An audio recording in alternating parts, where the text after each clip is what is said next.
The near ice age opens up a new weak flank in every one of these areas of crisis that have been getting worse in recent years, because incremental solutions don't solve anything anymore.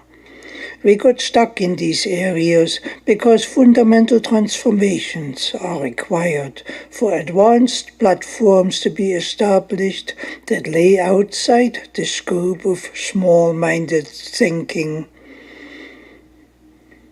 The near ice age poses a challenge for which grand solutions are required, that are of a type and magnitude for which higher-level platforms are needed, because anything less offers no hope.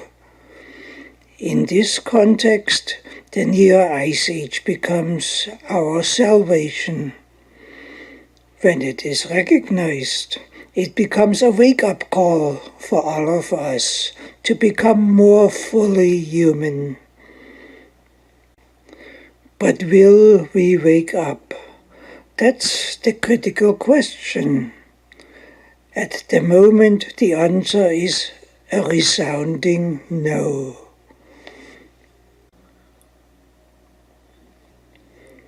An ancient allegory comes to mind. It is the tale of two city kingdoms that had been built on top of a major seismic fault line. In the tale, the region's patriarch, named Abraham, receives a message from God about the dangers that the cities were in. Abraham had an interest in the region because his nephew had a major livestock operation there. The kingdoms had been located in a lush green valley, well watered, ideal for grazing livestock. God warns the patriarch, saying in essence, when that fault line snaps below those cities, everything that you see today will be history, as if it never existed. He may have added, somebody ought to talk to them about it and inform them of the danger and get them to relocate themselves onto safer ground.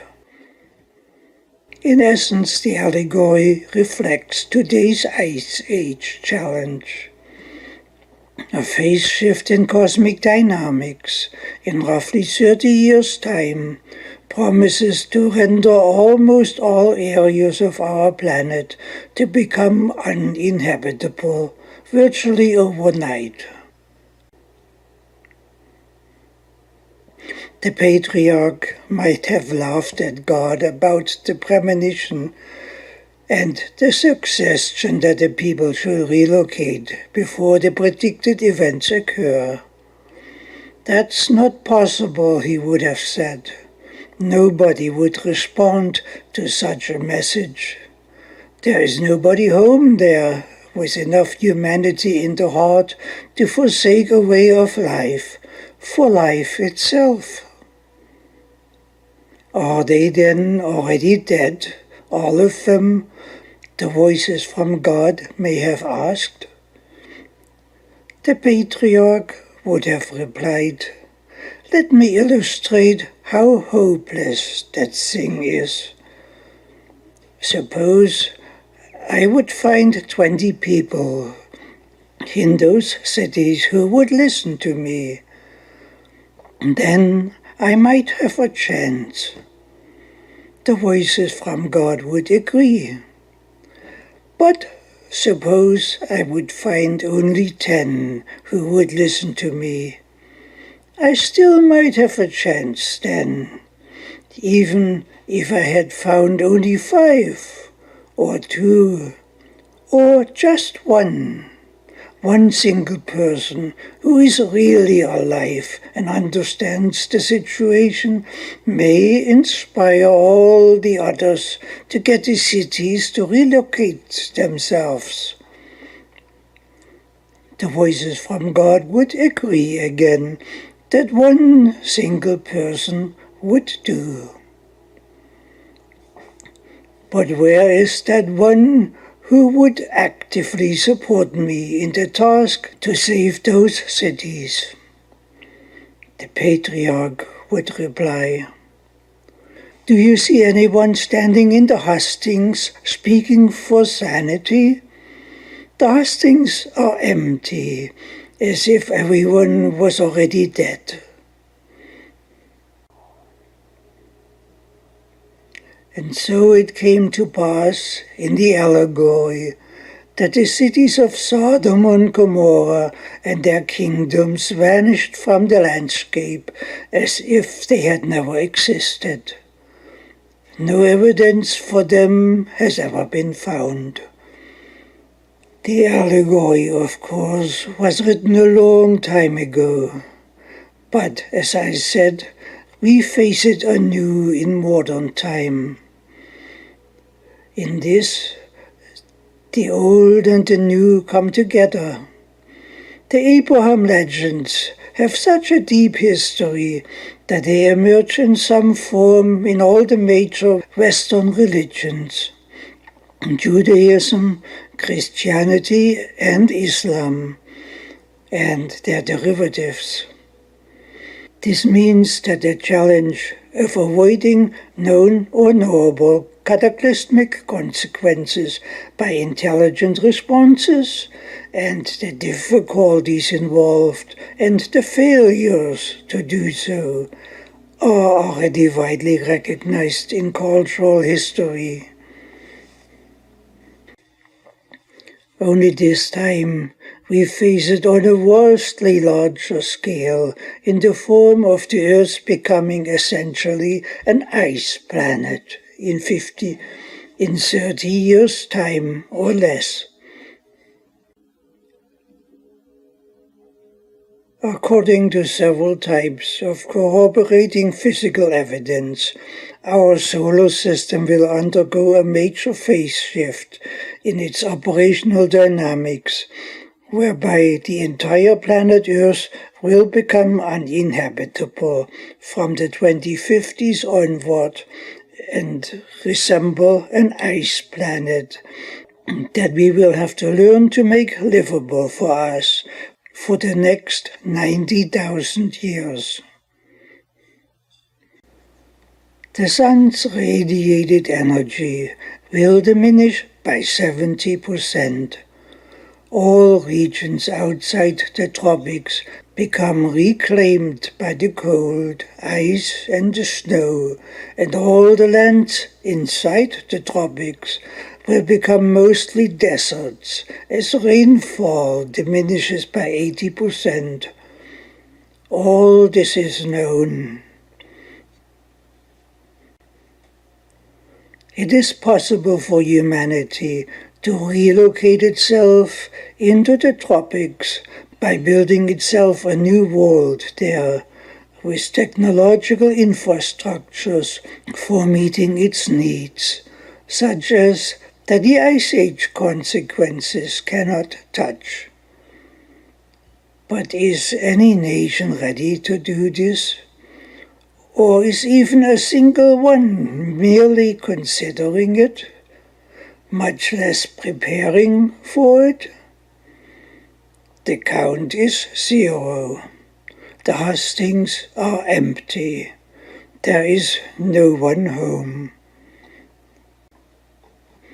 The consequences, without humanity building itself a new world on the global scale, will then be similar to those that had choked the human presence to such a small, minuscule density during the last ice age that only 1 to 10 million people emerged from the glaciation times after the Younger Dryas period, and possibly far less from the Older Dryas period more than 15,000 years ago.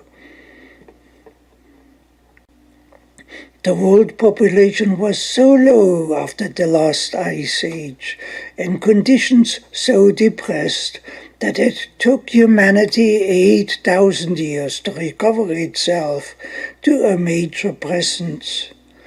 That's what we are heading back into, facing the Ice Age, with us being unprepared for it, such as by building 6,000 new cities in the tropics with new agricultures. Of course, the present course can still be changed. With advanced science and technology, modern society became a 7 billion world population with the advance of science, technology, and energy-intensive processes.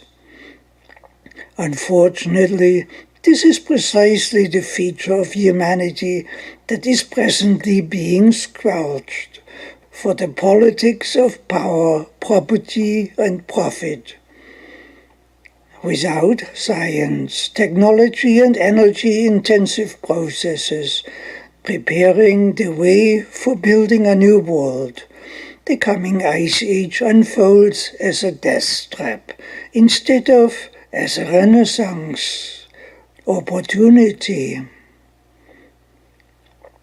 My point is that humanity has the potential to awake from this death spiral slumber and live again as an intelligent species, as it had amply demonstrated to be capable of. But what do we see? We see the hustings empty. The evidence of the ice challenge is hugely around us, but society prefers to remain asleep, obediently and politically correct.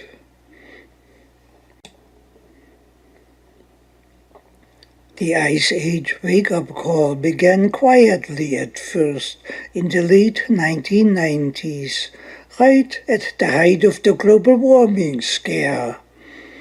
On the ground, soil temperature measurements at the Solar Terrestrial Institute in Irkutsk had reported a sharp cooling trend beginning in 1998.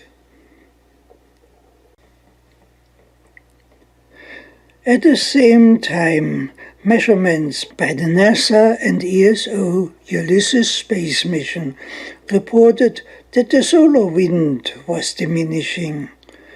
It was virtually collapsing. It diminished at a rate of 30% in 10 years, which was measured right through to the end of the Ulysses mission in late 2008. The mission had also measured the corresponding solar cosmic ray flux increasing at a rate of 20% over the same time frame. These are enormously large changes occurring in such a short period on the cosmic scale. During the same time, we also saw the sunspot cycles diminishing at roughly the same rate as the collapse of the solar wind pressure. The diminishing sunspot numbers reflect diminishing solar activity, which is also reflected in the diminishing solar wind. We literally saw the sun changing. We saw it diminishing. We have even measured the rate of its changing. Actually, the diminishing of the sun began much earlier. It began roughly 3,300 years ago. According to the measurements in ice core samples drilled from the Greenland ice sheet, the Earth was getting gradually colder over the last 3,300 years. That this diminishing trend reflects the sun itself is well evident when one compares the ice core climate record with measurable proxies that represent solar activity. We have 3 such proxies. One is measured in ratios of the carbon-14 isotope in historic samples. The other is measured in beryllium-10 isotope ratios, and the third proxy is measured in sunspot numbers. Each of these proxies reflect the intensity of the solar activity in historic time. The isotope ratios stand as proxies for the solar activity because when the sun is strong, the sun is surrounded by a dense sphere of plasma which absorbs a large portion of the cosmic rays emitted by the sun. Since the carbon and beryllium isotopes are created by cosmic rays from the sun, interacting with the atmosphere, the volume of their presence gives us a measurable value of the strength of the sun at the specific historic time when the samples were formed. For example, in the 1600s, when the sun was so weak that no sunspots occurred at all on the face of the sun for almost half a century, the isotope ratios were extremely high because fewer cosmic rays from the sun were then blocked by the less dense corona. As a consequence, large volumes of cosmic rays had impacted the Earth, which results in large isotope ratios. The inverse relationship is correspondingly plotted inversely. The proxy measurement tells us that the sun was getting progressively weaker till the end of the 1600s. It is known that prolonged drought conditions spanning several decades occurred at that time. It is highly likely that if the weakening of the sun had continued past the 1600s into the 1700s, the phase shift for the sun reverting back to the normal lower energy state would likely have occurred at that stage, whereby the full ice age would have started up with consequences that no one was prepared for at the time, or could have even imagined. Luckily, a rescue pulse intercepted the weakening of the sun. It ramped the sun back up again. It gave us 250 years of solar global warming. But now that the pulse has spent its load, the solar system is fast collapsing back to the weak environment of the 1600s and to the further diminished background, so that a phase shift to the full ice age will happen this time around in the 2050s with a high degree of certainty. The upramping pulse that gave us a strong sun back with 250 years of global warming appears to be an anomaly in the short-term context, but it wasn't in the long-term context. In the long-term context, the rescue pulse was a part of a phenomenon that had been discovered in ice core records from the last ice age. The same uppulsing had occurred repeatedly throughout the glaciation period. The pulses occurred at 1470 years intervals. These Dansgaard-Oeschger oscillations, as they have since been called, are enormous events.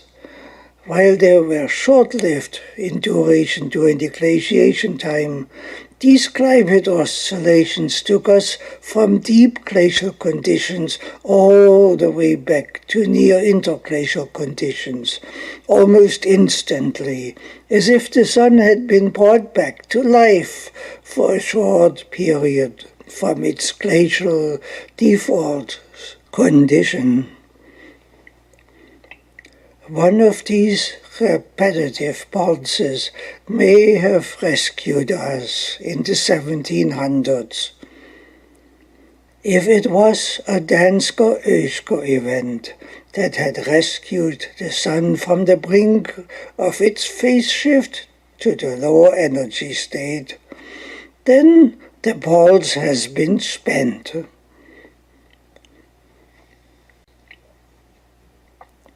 Once such a pulse is spent, like a dump bucket is spent in water parks when the bucket trips and empties, then it will take some time to fill the bucket back up again. This means that we can't count on a replay of what had rescued us in the 1700s, because the next such occurrence is still more than 1,000 years away.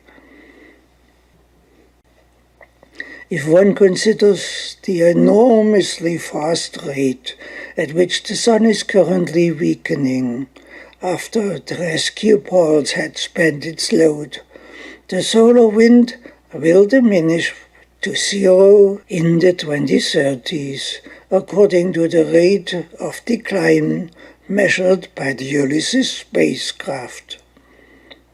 With the solar wind diminished to zero, the first phase ends and the second phase begins.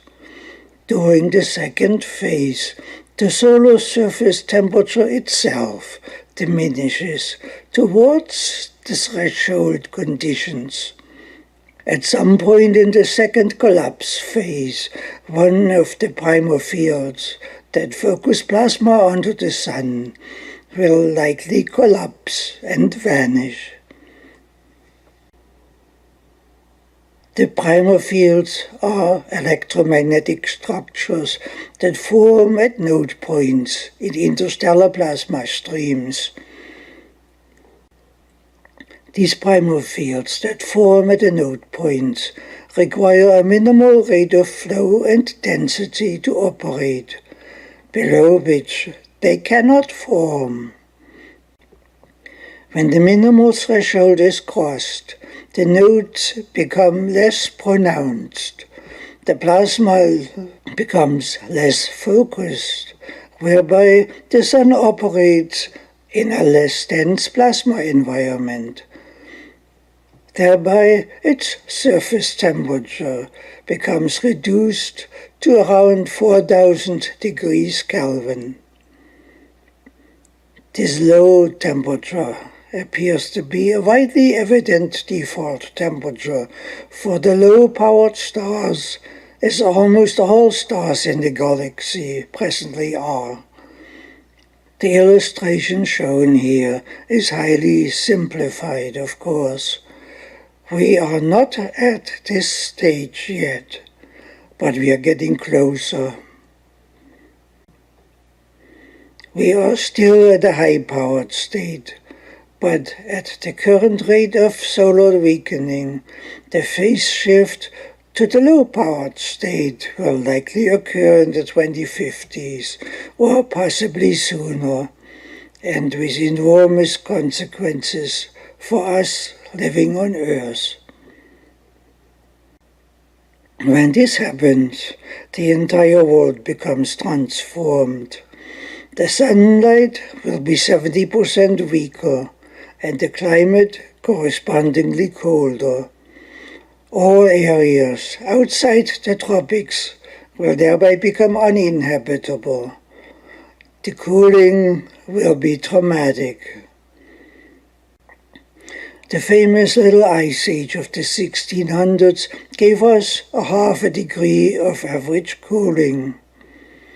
That's contained in ice core samples.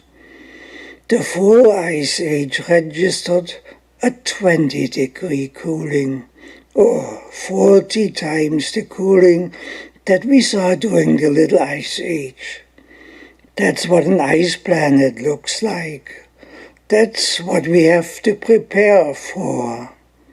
In addition, with the weaker sunlight, less water vapor is being evaporated from the oceans.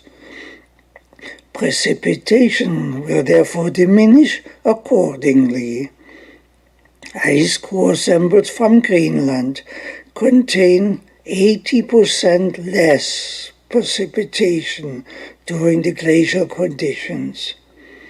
With that much less rain, in the range of 80% less, most land areas of our planet become deserts.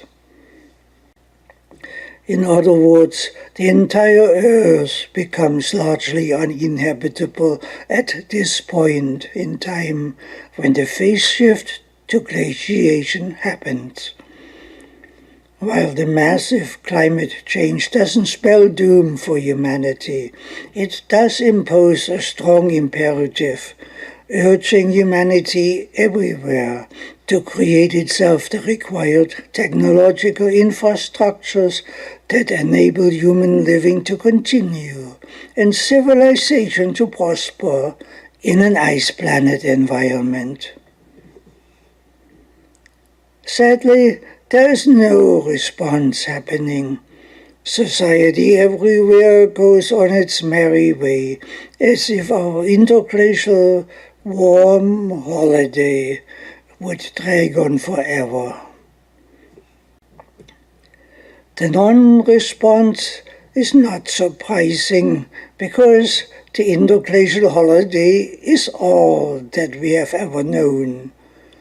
Too few people had survived the glacial period that had preceded our holiday, as if the cold period never existed. And those who had survived had left no record. Much less does anyone remember the previous interglacial and the evidently chaotic plunge into the deep cold climate at this time of 120,000 years ago.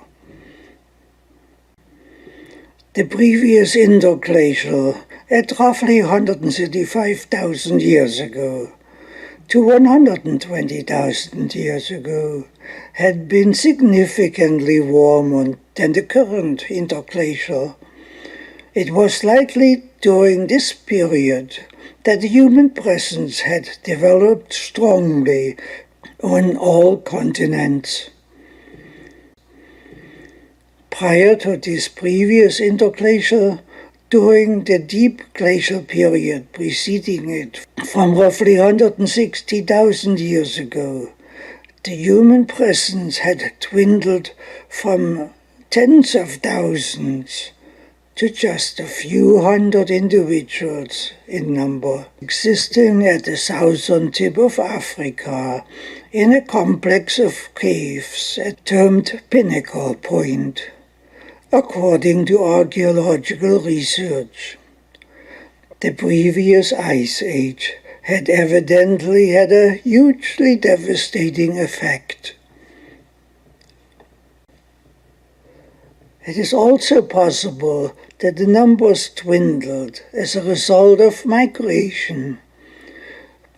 With the Antarctic winter sea ice extending to South Africa, a path may have opened up for migration onto the ice for the purpose of harvesting sea life. It might have been the result of this migration by which humanity came to Australia and South America.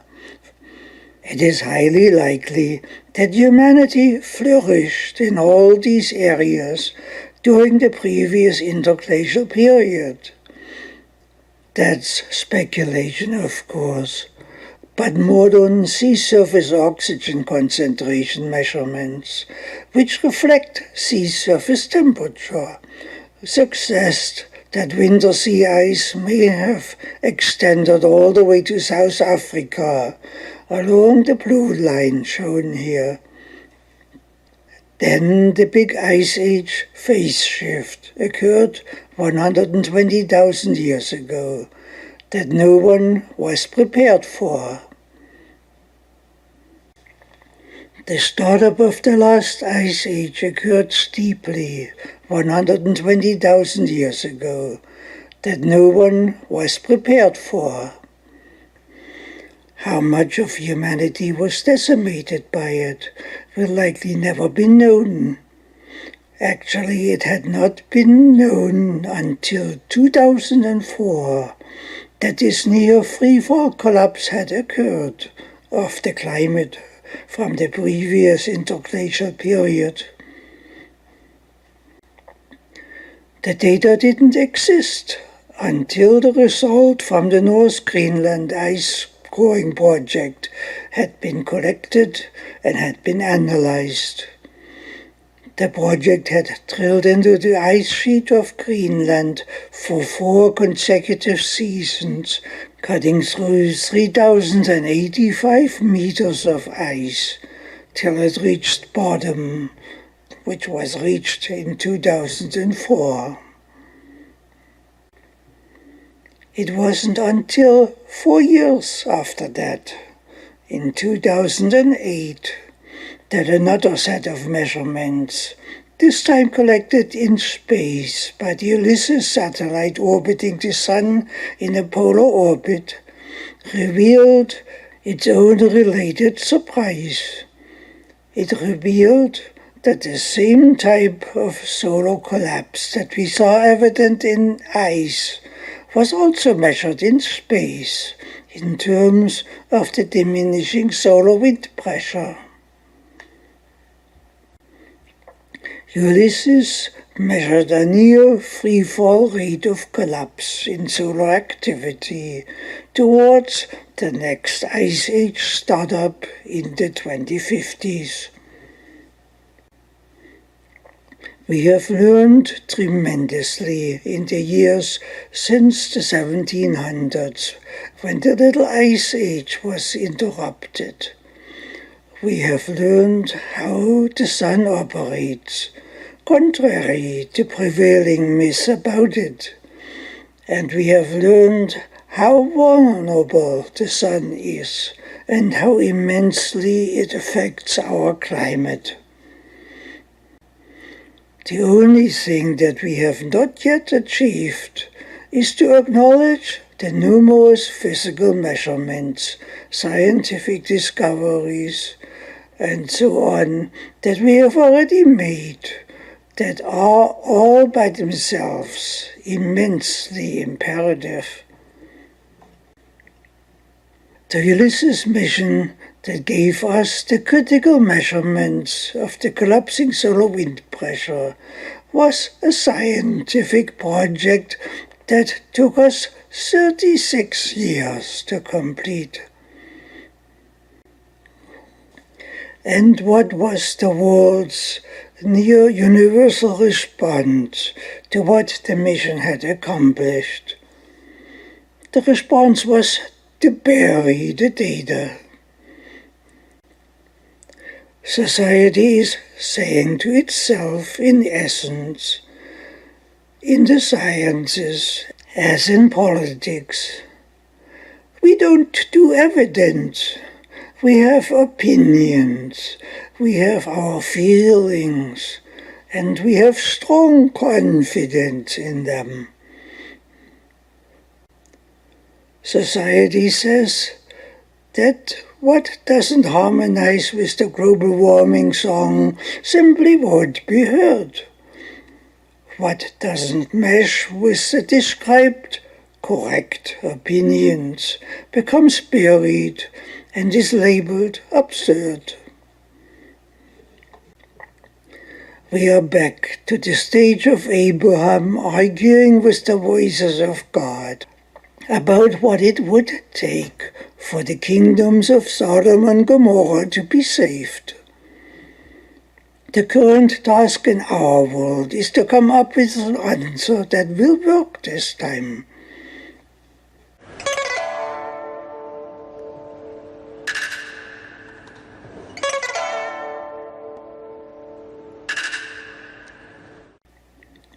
There is no need to let things slip so tragically that it will be said of our civilization by future historians, as in the case of those cities, that they vanished as if they never existed, because they failed to assure their future.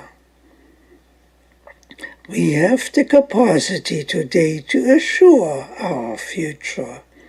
We are not as blind anymore to the forces that shape the world that we had been in ancient times. Maybe this is what the allegory of the vanished cities had been intended to inspire. Those cities that supposedly vanished here probably never existed outside the realm of stories designed to explore the principles of civilization. The allegory was most likely a tragic story by design to illustrate that civilization rests on the principle of progress. Cataclysmic stories of a type that tear society's house down without first building a better house for it to move into. That's why the rescue of the cities in the story had failed, and why we, in our modern time, will not fail to meet the Ice Age challenge.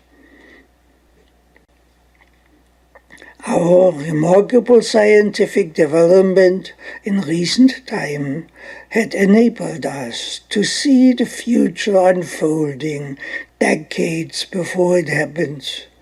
We see the future unfolding in space and have measured its progression towards the next glaciation phase.